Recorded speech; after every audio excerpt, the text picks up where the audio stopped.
Oke, buat nih apa nih yang bisa kita diskusikan di sesi general ini? Kamu ada pertanyaan apa mungkin?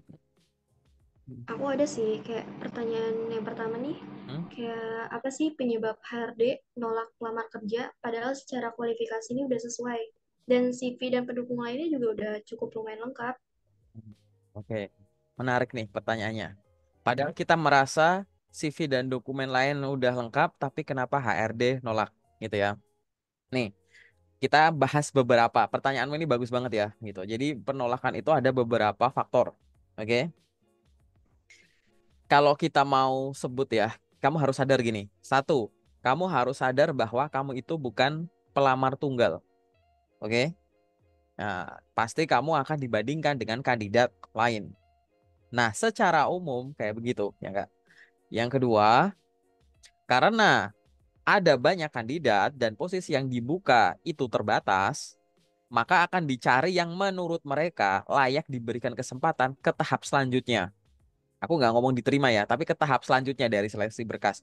Terus kayak gitu, ya kan? Jadi di situ udah ada faktor seleksi lagi, kayak gitu. Nah, di tahap-tahap selanjutnya ini kan seleksinya berlapis. Misalkan seleksi administrasi yang ada di dokumenmu.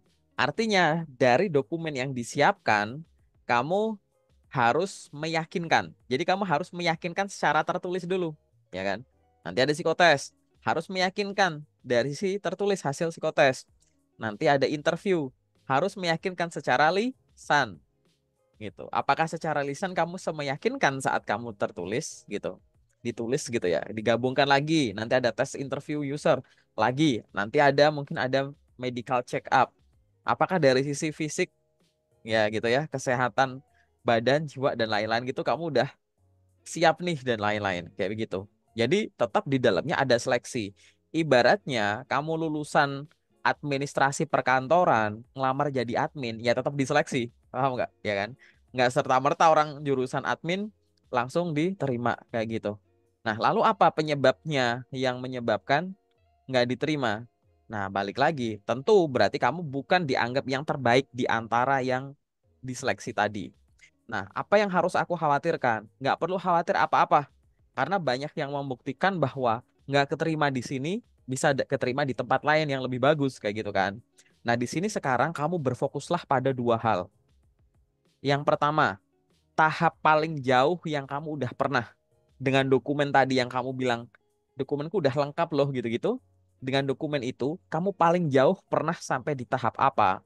Yang kedua, tahapan yang kamu paling sering terhenti.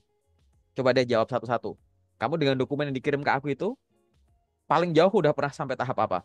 Sebelum akhirnya terhenti. Atau mungkin Terakhir dokumenku ini tuh adalah dokumen yang sama seperti pekerjaan sebelumnya. Pekerjaan sebelumnya tuh pakai dokumen ini gitu. Atau paling jauh sampai tahap apa? interview sih, Interview HR atau user? user. User. Oke. Iya. Lalu apakah kamu menghadapi interview user itu beberapa kali? Maksudnya lebih dari sekali? Sekali sekali. Kali. Di perusahaan yang Iya. beda-beda loh ya, maksudku. Aku kalau tahap interview user tuh sekali Baru sekali. penolakan. Cuman waktu terakhir kemarin tuh aku gagal di tahap psikotes yang kedua. Ada yang oke. Nah, sekarang ini ya, tadi kan aku ngomong tahap terjauhnya berarti interview user. Nah, sekarang tahap yang paling sering gagal di tahap apa biasanya? Psikotes sih. Psikotes, lebih ke psikotes. Nah, Iya. berarti ya gitu. Berarti yang kamu khawatirkan di sini kan berarti bukan dokumennya. Ibaratnya secara bodohnya tuh gini. Kalau jumlah panggilan ke tahap selanjutnya lebih sedikit daripada CV yang dilamar, yang dikirim, ya itu wajar, ya nggak sih? Kayak gitu. Misal kamu ngirim lamaran 100, yang ada panggilan ke tahap selanjutnya cuma 20, 30, ya wajar, cuma dikit. Gitu. Itu nggak usah dipikirin dulu. Tapi faktanya kamu udah ada sampai level psikotes dan interview user, artinya kan dalam tanda kutip bagi perusahaan itu, dokumenmu di atas kertas kan udah nggak ada masalah. Paham nggak? Gitu. Kalau misalkan kamu belum pernah ada tahap sampai tahap sana, kamu mempermasalahkan dokumenmu juga nggak apa-apa, fokusnya ke sana. Tapi kalau udah pernah lolos sampai psikotes, sampai interview, Harusnya kamu bisa bilang atau ibaratnya gini, walaupun dokumenmu masih ada yang kurang lengkap, dokumenmu nggak terlalu bermasalah, ya kan? Yang harus difikirkan adalah nantinya kalau aku menghadapi interview lagi, apa nih kira-kira evaluasi diri, kendalaku di interview kemarin yang menyebabkan aku nggak dikasih kesempatan ke tahap selanjutnya. Atau aku beberapa kali nih terhenti di psikotes. Kira-kira apa nih yang jadi kendala sehingga ya aku nggak dikasih kesempatan ke tahap selanjutnya. Aku kasih tahu satu-satu berkaitan dengan psikotes. Psikotes itu kan mengukur beberapa hal. Pertama jelas kondisi psikologimu pada saat ngukur itu, pada saat ngerjain, ya kan? Jadi dari sisi psikologismu nanti juga akan dibaca, dari sisi intelijensimu nanti akan dibaca, dan perilakumu. Ini anak gimana ya gaya komunikasinya sama teman, sama atasan. Ini anak kalau dikasih tekanan gimana, kasih tekanan ini gimana, kasih tekanan ini ya, kayak begitu. Nah itu akan tergambar di soal psikotes. Nah soal psikotes memang benar, nggak ada benar salah. Di situ lebih ke kesesuaian pribadinya dia, karakternya dia terhadap suatu posisi. Tapi kalau kita mau ngomongin dari sisi teknis pengerjaannya ya, psikotes itu akan bagus kalau apa? Kamu bisa mengerjakan benar dalam jumlah banyak. Paling simpelnya tuh gitu. Walaupun tadi ya nggak ada benar salah, tapi ibaratnya kan ada di situ yang ukuran-ukurannya tuh pasti gitu. Misalkan ada yang tanya jawab yang harus kamu jawab secara konsisten. Harus ada soal-soal yang harus dikerjakan di mana jawabannya tuh pilihan ada di situ gitu. Itu kan contoh-contoh yang pasti. Ada yang soal-soalnya yang nggak pasti dalam arti akan ngebaca karakter kamu dari goresan. Entah tulisan, entah gambar, entah hafalan gitu-gitu. Nah, sekarang kamu identifikasi dulu, kamu kurang kuatnya di mana, kayak gitu. Karena ibaratnya tuh banyak banget orang yang belajar psikotes, boleh nggak? Silahkan, itu hak masing-masing, kayak gitu. Karena kan itu harus sesuai dengan tadi kelemahannya di mana. Yang kedua, sebenarnya tuh psikotes itu menurutku pribadi yang perlu dipelajari itu bukan ngerjain soalnya. Karena kan psikotes di satu perusahaan dan perusahaan lain bisa beda. Tapi yang harus kamu pahami itu apa sih? Cara ngerjainnya gitu. Walaupun ya sebelum ngerjain psikotes kan kadang ada panduannya ya. Caranya begini ya ngerjainnya. Terus ada beberapa contoh soal baru ngerjain gitu kan. Tapi kan sebenarnya tipe-tipe ini bisa kamu pelajari jauh-jauh hari sebelum kamu diundang tes gitu. Jenis-jenis soal psikotes cari aja di Google gitu. Terus habis itu gimana sih cara ngerjainnya, harusnya gimana dan lain-lain. Pelajari dari sisi situ boleh nggak boleh. Bukan untuk menghafal soal ya. Bukan untuk menghafal jawaban. Karena butuhnya itu adalah kamu paham cara ngerjainnya. Lebih ke arah sana. Beberapa bagian juga bisa dipelajari tapi lebih kayak ke tes potensi akademik gitu sih kalau menurutku. Karena sebenarnya kalau psikotes tuh ya aku pribadi aku akan bilang sebenarnya nggak perlu dipelajarin sih itu. Kalau mau dipelajari ya hak masing-masing gitu. Yang penting tuh kamu punya ketenangan pada saat mengerjakannya. Ketenangan itulah yang akhirnya nanti pikiranmu jernih. Saat pikiranmu jernih ngerjain sesuatu tuh gampang gitu. Karena udah terukur gitu bahwa soal-soal psikotes ini tuh ya untuk profil orang-orang kayak begini, kayak gitu. Coba nanti cek dulu dirimu sendiri ya pada saat ngerjain psikotes tuh gimana gitu. Kalau misalkan wah aku pede kalau kata-kata, kalau udah keluar angka nih aku udah panik ya berarti kemampuan matematika dasarmu yang harus ditingkatkan misal gitu.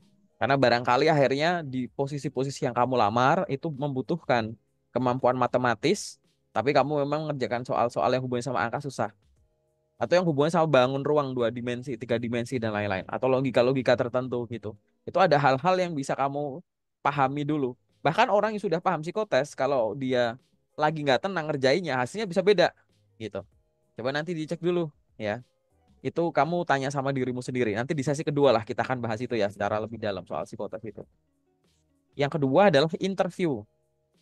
Sama halnya seperti psikotes. Kalau psikotes tadi lebih ke 3 poin untuk secara tertulis ya. Kondisi emosional, kondisi psikologismu, karaktermu itu tadi ya, sama kecerdasanmu, terus caramu berinteraksi sama orang dan lain-lain gitu. Interview juga sama. Dia ada beberapa maksud. Interview itu maksudnya apa sih? Ada 3. Entah HR atau user sama aja. Jadi maksud dari interview itu nomor 1 adalah mengetahui. Mengetahui apa? Mengetahui hal baru atau informasi baru yang dari tahap sebelumnya itu belum diketahui. Mungkin dari CV belum tertulis, dari psikotes belum terukur. Pada saat ditanya secara lisan kamu ngejelasin gitu. Dan itu ternyata informasi yang penting gitu. Jadi pertama adalah mengetahui hal baru. Yang kedua melengkapi. Melengkapi apa? Melengkapi informasi yang udah ada. Mungkin dari psikotes udah terukur, mungkin dari CV udah dijelasin. Tapi barangkali dengan adanya interview bisa kita perluas, bisa kita perdalam gitu. Makanya ada interview gitu. Jelaskan dong tentang inimu. Nah, akhirnya jadi bisa lebih dalam tuh misalkan gitu atau lebih luas ya. Tadi mengetahui hal baru, dua melengkapi hal yang udah diketahui. Dan yang ketiga, mengkoreksi penilaian perusahaan terhadapmu. Kan ibaratnya gini, kalau kamu ngirim berkas lamaran, oh ini anak kalau berdasarkan dokumen ini cocok nih untuk posisi ini. Yuk kita kasih kesempatan tahap selanjutnya gitu ya. Oh ini dari hasil psikotes dan dokumennya dia kayaknya cocok nih untuk posisi ini. Lanjut ke tahap selanjutnya gitu. Kan isinya kan lolos ke tahap selanjutnya tuh kan kayak penilaian kita bahwa kamu cocok, kamu cocok, kamu cocok gitu kan. Nah saat interview juga kita kayak gitu. Apakah definisi kita ke kamu terhadap cocoknya kamu ke posisi ini tuh apakah masih sama atau enggak gitu. Lalu apa yang harus dipersiapkan biar kamu nanti pada saat menghadapi interview itu bisa lolos gitu ya untuk mengantisipasi nggak lolos hanya gara-gara hal kecil gitu. Kalau misalkan nggak lolos gara-gara hal yang tadi ya dibandingkan dengan kandidat lain memang masih kurang pengalaman gini-gitunya nggak masalah. Tapi kalau untuk hal-hal yang kamu kita bisa antisipasi kan bisa. Apa? Ingat ya, interview itu kan menyampaikan informasi, ya kan?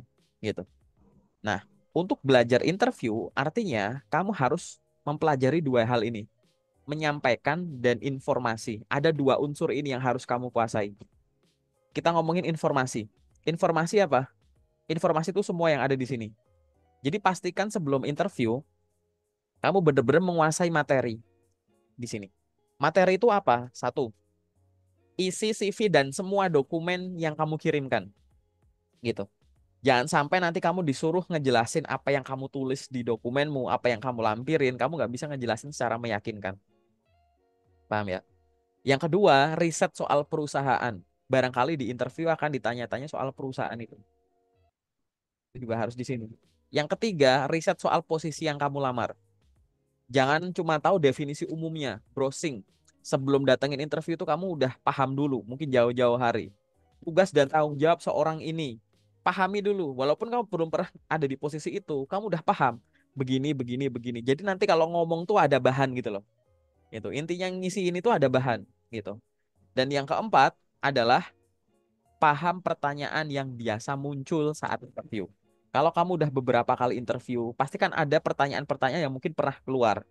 Entah dengan bahasa yang mirip atau bahasanya beda tapi nanyakan hal yang sama. Nah, itu kamu harus kuasai di sini. Empat hal tadi. Pahami ulang dokumen yang kamu kirim, riset soal perusahaan, bisa di website, di sosmed, di berita gitu-gitu. Atau yang ketiga adalah soal posisi yang kamu lamar. Yang keempat adalah pertanyaan yang biasa muncul. Itu kamu bisa nonton dari channel YouTubeku di playlist tes interview juga bisa. Jadi intinya apa? Ngisi ini. Ini untuk mengantisipasi kemungkinan gagal gara-gara nggak ada ide, nggak ada topik, gagal jawab gara-gara kurangnya informasi. Paham ya? Itu, interview itu. Tapi tadi, interview itu ada dua. Menyampaikan informasi. Ngasih makan otak itu baru sisi informasinya. Dari sisi menyampaikannya itu ada. Nah, menyampaikan artinya apa? Belajar interview mustahil akan sempurna kalau kamu cuma apa? Baca, baca, baca. Nonton konten, nonton, nonton, nonton. Nggak bisa. Kamu harus latihan ngomong. Gitu. Karena tadi menyampaikan dan informasi. Informasi bisa kamu pelajari sendiri. Tapi menyampaikan ini loh, praktek ngomong. Kadang orang kurang lancar ngomongin sesuatu yang dia nggak biasa ngomong. Di kehidupan sehari-hari kan nggak ditanya-tanya soal tadi.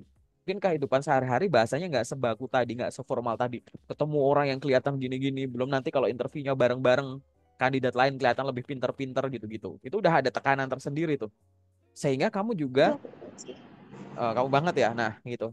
Nah, gitu. Dan itu kalau udah kena mentalnya dulu, ya udah ngeblank, udah down dulu. Ilmu yang ada di sini ya tadi bisa lupa, bisa inget setengah-setengah, bisa keceplosan salah ngomong, karena udah panik duluan. Caranya gimana kalau kita lemah dari komunikasinya tadi? Praktek. Praktek tuh macam-macam. Bisa ngomong sendiri sesekali, bisa yang ngomong secara spontan. Kalau nggak bisa ngomong secara spontan, cari aja materi online.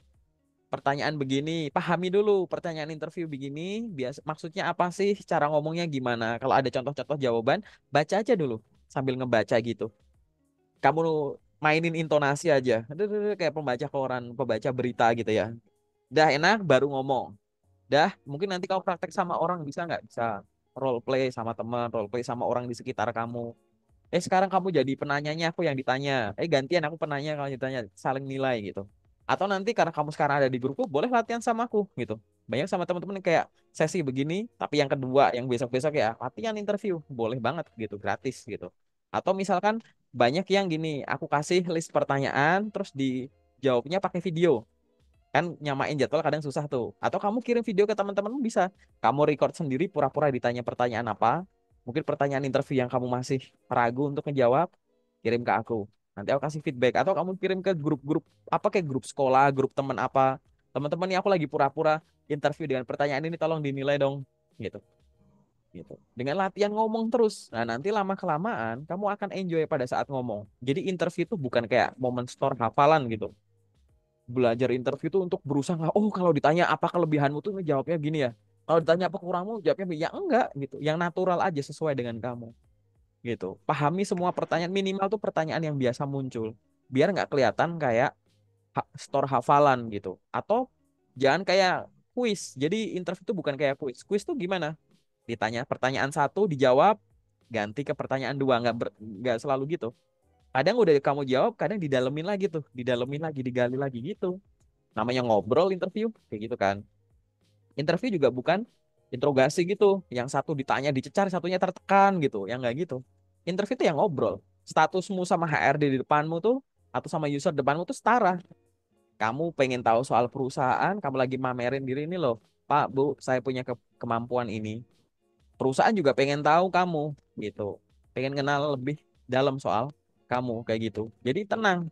Nah, pada saat kamu punya persiapan dari sisi penyampaian tadi, itu artinya kamu sudah usaha untuk meminimalisasi, mengurangi kemungkinan kamu gagal gara-gara nggak bisa ngomong dengan baik dan benar.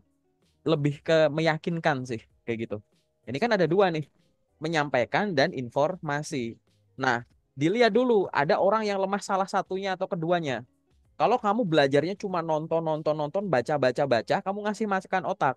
Nanti mulutmu nggak bisa ngikutin kecepatan otakmu gitu. Padahal kalau komunikasi itu nggak sekedar ngejawab, eye contact nih, ekspresi, postur kamu tegak gitu, apa ngebungkuk apa miring, gesture kamu tangannya diem aja atau kalau ngomong tuh ya bener-bener pakai tangan begini. Kayak orang yang memang kebiasa ngomong ini kan untuk kontrol nafas, detak jantung, ketenangan juga kayak gini, menyusun kalimat. Ada bantuan gerakan-gerakan tangan gitu, intonasi kamu, volume suara kamu dan lain-lain. Itu dari sisi komunikasinya gitu. Itu hanya bisa dikuasai dengan cara apa? Melakukannya. Sama kalau kamu pengen tahu lah, gimana sih cara sepedaan, naik sepeda? Kalau cuma nonton-nonton konten, baca artikel, kamu nggak pernah ngerasain megang sepeda, jatuh-jatuhnya, ya nggak bakalan bisa naik sepeda, gitu. Jadi bener-bener harus dari sisi itu. Kalau kamu cuma nonton-nonton doang, inimu, otakmu keren, penyampaiannya yang kurang. Atau dibalik deh, kamu latihannya ngomong terus, secara teori kamu nggak paham esensi pertanyaannya. Nanti apa? Ditanya apa, jawabnya apa, gitu. Nggak sadar bahwa ditanyanya apa tapi salah maksud.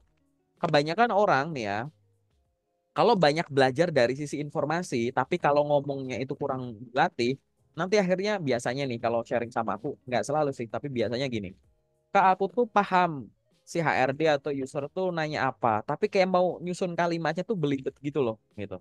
Tapi habis selesai interview, aku paham, aku tahu ngomongnya gimana, nah, gitu. Ini biasanya tipe-tipe orang yang biasanya yang tadi belajarnya tuh ngasih makan otak terus nih, ngasih makan mulut dan badan lain tuh kurang. Atau sebaliknya, dia latihannya ngomong terus. Misalkan dia lulusan baru fresh graduate yang di SMA, SMK atau kuliahnya banyak ikut aktivitas organisasi dan lain-lain. Kan dia kebiasa banyak ngomong tuh. Jadi dia itu kalau ngomong tuh pede banget. Tapi dia kurang duduk, baca riset. Kalau ditanya gini tuh maksudnya gini loh, jawabnya begini. Dia kurang sininya. Jadi apa? Akhirnya dia jago ngomong tapi nggak sadar kalau bukan itu yang dimaksud. Jawabannya tuh menyimpang tapi dia nggak sadar. Biasanya ngeluhnya, perasaan kemarin interview aku bisa jawab semua deh, tapi kok nggak lolos ya gitu.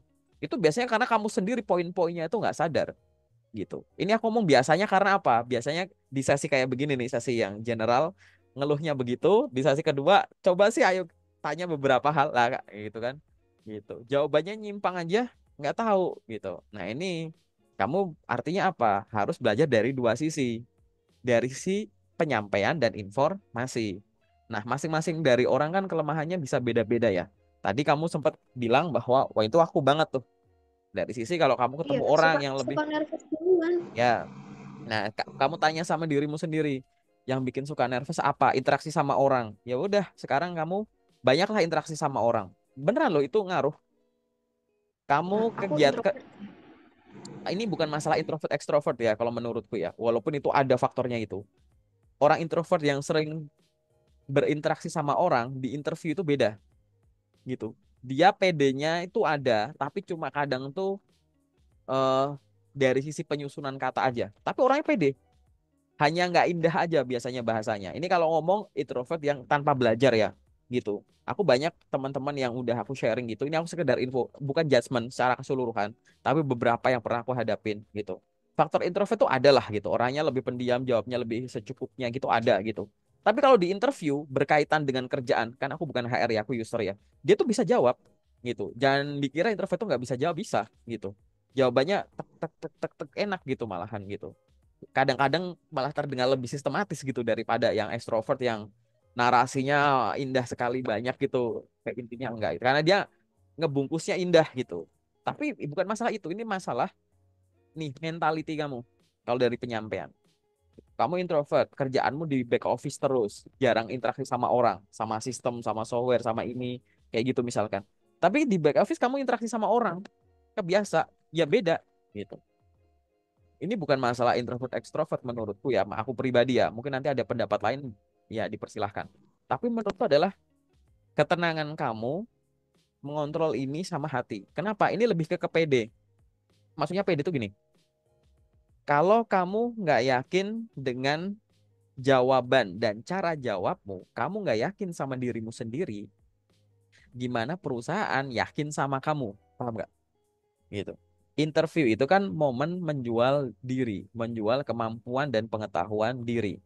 Kalau kamu ngejawabnya itu nggak meyakinkan, kita sebagai pendengar, ini kenapa ya? Gitu. Banyak kok sebenarnya HRD atau user yang bisa ngebaca kalau ini anak tuh nggak bisa jawab cuma gara-gara lagi panik aja, lagi deg-degan aja. Kadang disisipi pertanyaan-pertanyaan santai gitu. Gitu. Tiba-tiba ngobrolnya tiba-tiba, "Oh, gerah ya di sini. Oh, nggak nyangka ya udah siang ya." Gitu. Itu hanya untuk cooling down kamu dulu nih yang udah overheat nih gitu. Udah ibarat motor metik udah kayak bau gosong gitu ya, udah diemin aja dulu, diemin dulu gitu biar ada dingin gitu. Itu kayak begitu. Tapi ya balik lagi ke kamunya, interview itu sama seperti psikotes, tahapan-tahapan itu bisa dipelajari. Sehingga tadi kalau kamu udah ngomong nervous duluan, mungkin kalau aku mau nebak gitu ya, mungkin kamu kurang latihan dari sisi ngomongnya gitu, praktek ngomongnya. Atau kalau mau ngomong secara luas dikit, mungkin kamu kurang banyak berinteraksi dengan orang di sekitarmu. Banyak itu bukan jumlah orangnya ya, tapi jenis orangnya. Paham nggak? Contoh gini, kita sama-sama orang yang kita ngomongin hewan aja biar lucu ya. Kita adalah orang yang suka hewan. Kamu kebiasa ketemu sama ribuan hewan, aku ketemu sama ribuan hewan. Oke? Bedanya adalah aku penjaga kebun binatang. Oke, misalnya aku penjaga Ragunan lah gitu, misalkan. Kamu kamu itu berarti ini peternak, oke, peternak, oke ya, gitu. Kamu punya peternakan ayam, di situ ayamnya ada ribuan. Aku penjaga kebun binatang, hewannya juga ribuan. Sama-sama punya teman ribuan kan, teman hewan ribuan kan, paham ya? Pertanyaanku, kalau tiba-tiba aku lagi nongkrong sama kamu gitu kan ya, kita di satu tempat nih, kita sama-sama orang yang kebiasa berinteraksi sama ribuan hewan. Tiba-tiba di satu tempat kita lihat ada ular gitu. Kira-kira lebih gugup kamu atau aku? Ya, kamu lebih gugup. Kenapa kamu gugup? Padahal kan kamu udah kebiasa ketemu sama ribuan hewan. Kan ya, aku peternak ayam. Yes. Kamu sering ketemu sama ribuan hewan, tapi sejenis. Paham nggak? Akhirnya begitu ketemu jenis yang lain, itu nggak ngaruh. Paham kan maksudku? Beda sama aku nih. Ah, kadang ular, kadang burung, kadang macan, kadang monyet. Aku ketemu hewan-hewan yang variatif. Jadi ketemu kayak begitu aku nggak panik gitu. Paham maksudku? Mungkin kamu kalau misalkan mikir hubungannya sama interview apa kayak gini. Aku tuh perasaan introvert. Misal ya, mungkin kamu nilai. Tapi kan aku punya teman juga. Aku punya bestie, aku punya teman main, teman ini, gini, gini, gini, gini. Tapi kok aku deg-degan ya? Bisa dibilang bahwa barangkali mereka circlemu ini sejenis. Paham nggak?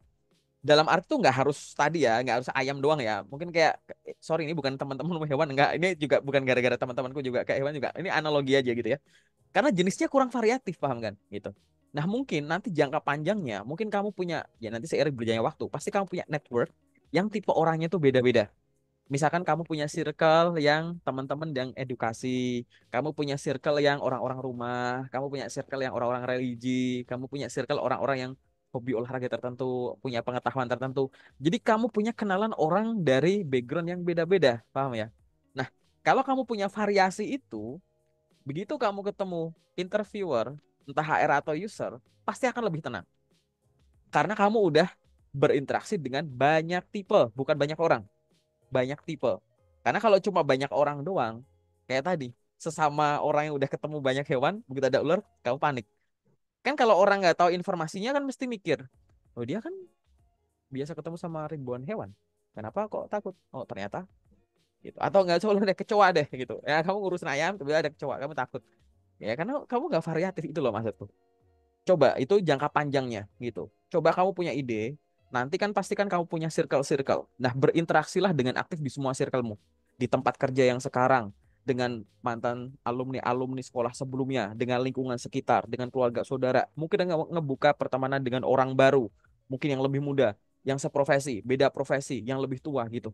Kalau variasimu itu kuat, udah dari sisi komunikasi tuh nanti kamu tuh kayak luwes aja tahu kan gitu. Tahu nih cara ngobrol dengan orang begini, begini, begini. Nah, itu untuk jangka panjangnya gitu. Nah, ini aku kasih analogi hewan biar kamu selalu ingat ya. Jadi begitu nanti ini wah ingat ke peternakan ayam gitu. Itu. Jadi ini bukan menurutku pribadi ya, berdasarkan udah ribuan orang aku review kayak gitu. Ini bukan masalah introvert ekstrovert kok. Ini lebih kayak ke variasi komunikasinya tadi.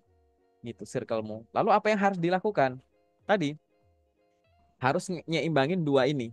Aku yakin kalau dengan cara ngejawabmu tadi, mungkin nanti di sesi dua kita detailkan, tapi di sesi pertama aku yakin dari kesempatanmu praktek ngomong itu lebih sedikit daripada ngebaca, nonton, dan lain-lain. Gitu. Belum ditambah dengan, nah, mending tekanan itu dari ini ya, komunikasi atau info. Tapi jangan sampai ada tekanan-tekanan teknis nggak penting. Misalkan, interviewnya itu offline. Udah tahu jarak tempuh dari rumah ke sana itu jauh, lama. Kamu berangkatnya mepet. Terus tiba-tiba kamu naik KRL, gangguan. Panik nggak? Panik, paham kan? Gitu loh maksudku. Jadi yang bisa dipersiapkan jauh-jauh hari, yang teknis-teknis gitu harus disiapkan. Atau misalkan apa? Online begini. Tiba-tiba kamu salah ruangan. Kamu ngidupin gini, tiba-tiba di ruangan ini banyak suara kucing berantem, nggak suara kendaraan apa. Harusnya kamu bukanya nggak di ruangan ini, di ruang sana gitu. Atau tiba-tiba pakai Zoom, Zoom-nya update. Tiba-tiba bukan listrik mati ya. Misalkan apa ya, kau nggak pakai wifi, apa kuotanya habis dan lain-lain. Hal-hal yang semacam ini tuh kan bisa bikin panik ya, gitu. Tapi kan hal-hal yang dadakan-dadakan begini kan sebenarnya bisa diantisipasi. Nah, itu jangan sampai jadi penyebab gagal interview-interview, paham nggak? Gitu. Kalaupun ada gagal interview ya, ya tadi yang jangka panjang ini menyampaikan dan informasi. Nah, nanti kita detailin aja di sesi kedua gitu. Mungkin ada pertanyaan atau tanggapan nggak terkait dengan ini? Pertanyaan menarik. Sejauh ini gimana menurutmu?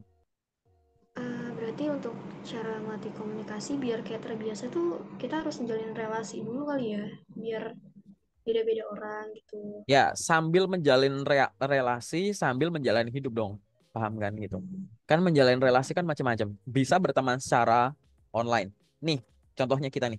Kita belum pernah ketemu kan di dunia nyata gitu. Tapi kamu ada sesuatu yang bisa dipelajari dari aku. Aku juga bisa belajar dari kamu. Kamu punya akun LinkedIn, ada sosial media. Di sana kamu bisa reach out orang-orang hebat gitu.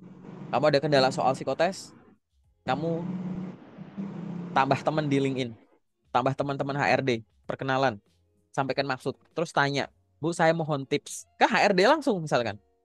Saya ada beberapa kendala terkait dengan interview dengan HR, gitu. Mohon tipsnya Bu atau Pak, bagaimana agar kita pede untuk interview dengan HR atau user, menghadapi interview dengan baik. Bagaimana cara kita melatih kemampuan komunikasi dengan baik gitu.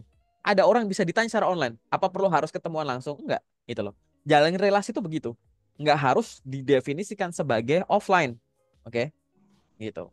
Nah, relasi ini kalau kita definisinya lebih luas, bisa bukan dengan orang saja. Ya bukan bukan dengan setan ya, maksudku orang. Terus dengan buku, maksudku buku gitu ya. Terus dengan video-videonya orang, kan banyak orang sudah menghadapi tes interview HR atau user. Sebagian dari mereka berbaik hati mau nge-share pengalaman mereka di sosial media atau secara online. Entah sebagai video, entah sebagai buku, entah sebagai artikel. Baca itu. Dengan membaca itu, artinya kan kamu menambah relasi ke orangnya, walaupun orangnya nggak kenal. Membangun relasi ke kontennya mereka. Gitu. Pahami dulu. Ada kalanya ilmunya ngambil dari sana, prakteknya sama sini. Gitu. Terus gitu. Itu nanti pasti akan beda. Aku kasih tahu ya, tahu nggak dulu anehnya aku interview ini, aku beberapa kali ngomong di sesi Zoom gini. Jadi sebelum COVID lah dulu, pokoknya dulu-dulu sebelum aku ini, gara-gara aku tuh pengen interview, pengen ada yang ngasih aku pertanyaan random gitu. Aku tuh tahu nggak belajar interviewnya lewat apa? Aku pakai aplikasi, kamu tahu Ome TV nggak? Ome TV yang Ome. video-video gitu. Iya, apa Ome TV? Kan orang taunya Ome TV kan buat berteman gitu kan.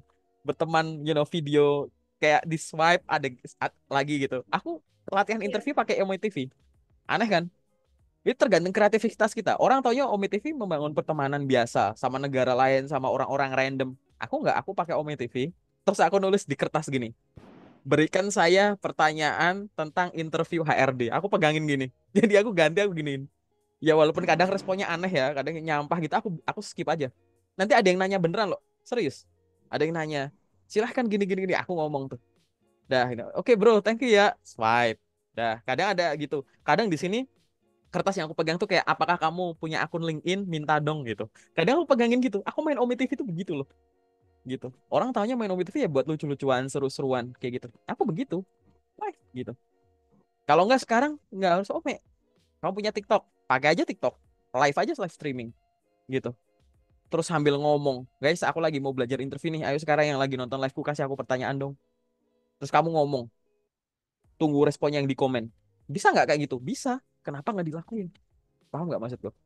Aku dulu nggak pakai TikTok, aku pakai Ome, saking random ya. Karena aku kan waktu itu mikir, di mana aku bisa nemu orang-orang random, tapi orangnya ngomong, jangan ngetik. Ome, aku pikiran Ome. Udah pakai Ome. Kadang kan ganti-ganti server tuh, server luar negeri kadang kan pakai bahasa Inggris. Aku giniin, kalau kelihatan orang luar, aku ambil yang pakai bahasa Inggris. Gitu. Give me a simple interview question, interview job question gitu. Job interview question gitu. Gitu dah, aku sodorin gini. Nanya, dah. Jadi ngobrol, next, next, next gitu terus. Itu yang aku lakuin gitu. Nah, itu coba, ini kan masalahnya metode ini kan kreativitas masing-masing ya nggak sih? Gitu. Coba pakai sudut pandang lain. Orang biasanya main sosmed ini cuma buat begini, bisa nggak aku belajar interview pakai ini? Gitu. Ini aku kasih ide aja. Mungkin kamu belum pernah ngedenger ada orang main OMI TV buat latihan interview. Aku lakuin. Aku posting ke LinkedIn ku waktu itu. Main OMI TV buat latihan interview sambil pakai bawa logo LinkedIn, bawa logo ini. Nah, ini coba kreativitas. Misal kamu punya keterbatasan dari kalau nyari teman random di dunia nyata offline, harus nongkrong dulu, ngeluarin waktu, ngeluarin ini, buang-buang waktu. Ya udah online aja gitu. LinkedIn aja paling simple. Urus LinkedInmu, punya akun LinkedIn kan ya gitu. Connect setiap hari, connect ke orang baru, follow orang baru, bikin postingan rutin, connect ke HRD HRD. Terus kedua, connect ke orang-orang yang mungkin jadi atasanmu. Misal, kamu kan pengen ngelamar kerja jadi staff finance misalkan ya. Cari orang di LinkedIn yang statusnya tuh supervisor finance, assistant manager finance gitu. Minta tips sama beliau. Terima kasih Bu sudah menerima permohonan koneksi saya. Perkenalkan nama saya ini. Saya tertarik untuk bekerja di perusahaan Ibu dan berdasarkan profil Ibu, Ibu adalah seorang HRD. Mohon informasi Bu, di mana saya bisa menemukan lowongan pekerjaan valid dari perusahaan Anda. Atas jawaban yang diberikan saya ucapkan terima kasih. Ngobrol aja sama HR. Urusan lu dibalas atau enggak terserah gitu. Gitu. Yang penting kamu udah ngelakuin porsimu kayak gitu. Begitupun sama tadi sama user-user tadi gitu. Itu. Saya tertarik untuk gini-gini karena banyak, inget ya, kita ngomonginnya LinkedIn aja. Di LinkedIn itu banyak loker tersembunyinya. Jadi kan kadang kan kita kan pakai cara umum ya, nunggu nyari ada loker, nunggu ada loker lewat baru kita lamar, gitu kan. Biasanya itu tuh kayak gitu. Sekarang dibalik, nggak ada loker lewat, kamu nyari orang yang kerja di sana, nanya. Karena kalau cara umum tuh gini, ini perusahaan ya. Ini bayangin ini perusahaan. Ini perusahaan. Nah, terus perusahaan itu kan akan nyebar info. Ini perusahaan akan nyebarin info, which is locker, dan akan ditangkap sama job seeker, ya kan? Gitu. Itu adalah cara umum. Coba dibalik. Jangan nunggu perusahaan memancarkan sesuatu terus ditangkap sama job seeker. Coba dibalik. Kamu memancarkan sesuatu biar ditangkap sama perusahaan. Memancarkan apa? Bikin postingan rutin di LinkedIn, di sosmedmu gitu. Branding di sosmed gitu. Pasti nanti ada postinganmu yang nyasar di halamannya si recruiter gitu. Nanti akunmu akan dikunjungi, direview, kalau cocok, lagi butuh, apalagi ada statusnya kamu lagi open to work gitu kan. Terus nanti bisa ditawarin gitu. Karena ada orang kemungkinan dua tuh. Dia dapat job gara-gara dia dapat info locker terus dilamar, tapi dia juga bisa dapat job gara-gara dia dikunjungi akunnya, direview dan ditawarin. Dua-duanya ini mungkin akan datang ke kamu. Sehingga kamu harus mengupayakan keduanya kayak gitu nih. Nah, sampai di sini cukup jelas ya terkait dengan balance dari dua sisi ini. Oke?